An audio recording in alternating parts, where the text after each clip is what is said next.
Julie, we got a very important U.S. Women's National Team roster to pick apart, but we just saw the NWSL highlights from Wednesday night. Alex Morgan, a third straight game with the goal. How well is she playing right now?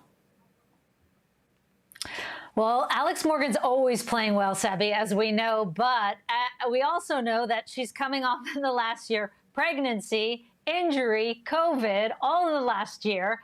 And so that final piece of the puzzle is coming back, and the U.S. team has to be ecstatic about that because she's playing well, she's scoring, she's fitter, she's more confident, all the elements and all the little pieces that it takes a while to come back from after all the things she's gone through in the last year.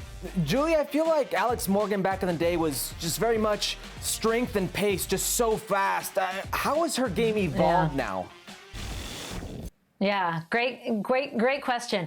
I think she's obviously more sophisticated in front of goal. Her runs are more sophisticated. The goal she scored most recently was just a nice little slip run where she peeled away, took a defender with her. And so her scoring is more sophisticated in the types of ways she's scoring. She's playing both sides of the ball. So you're seeing all those elements in her game now coming forward. So yes, definitely more sophisticated. All right, Julie, let's talk Olympic roster. As we know, you can only take 18, 23 players on Vlatko Andonovski's latest list. I think actually, though, the two most interesting names are two that are left off, Tobin, Heath, and Julie Ertz, both for injury concerns. We still have like 2 months until the Olympics really get going, but just how worried should U.S. fans be about these two players and their availability? Yeah, I think Tobin Heath, she hasn't played since January. So starting there, I think first it was an ankle. She hasn't played. Then it has moved up to her knee. Reports I'm hearing, it's not good. And so I think she's actually a long shot for Tokyo, unfortunately. And especially if you haven't played since January and you're taking 18 players, as you said, Sebi, how do you bring a player that hasn't played, that's fighting through this knee injury, and just isn't informed? So I think Tobin Heath is a long shot, sadly, because that's a huge loss, as we know, for the United States. But good news, I think Julie Ertz is showing signs that she should be back. And as you said, they have 2 months. She's not in this training camp roster, but she is running on her knee. And so I think you really want a Julie Ertz back because there is no backup at the moment to her number 6 position. And she's just so good on both sides of the ball. She starts everything with her defensive presence. And so they are hoping, Andy Sullivan, of course, will be in for this roster, but they're hoping Julie Ertz can come back from this knee injury in time for Tokyo. But I think Tobin Hertz, sadly, it's going to be a long road for her to get back. I love that you brought up Julie Ertz and her importance. I want you to talk a little bit about that importance because she doesn't really get the recognition as some of her teammates that maybe play on the offensive side. And yes, I know it's the position, but you can probably relate to this. Speak to the importance of the position with Julie Ertz and her leadership. Yeah. Oh, she's a beast, Herc. She never stops. She wins every tackle. She brings a bite and an energy that when she started playing in 2015, and she's got more minutes than any other player on the field this year alone, but when she started and won that spot in midfield, she comes from a center back position, but she played midfield, of course, earlier in her career.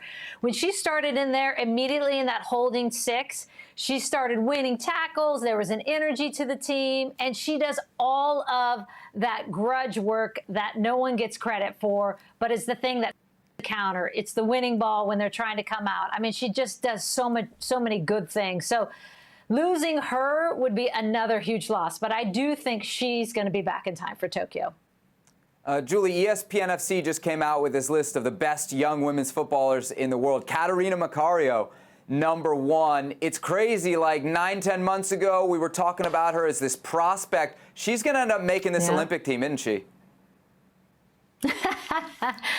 Well, I don't know about that yet, Sebastian, but she is such a smart player as well. And on top of being a smart player, She's playing Lyon right now. As we know, she's versatile. The problem with Catarina Macario is we haven't seen much of her because she had to leave to go back to Lyon early in the She Believes Cup in March.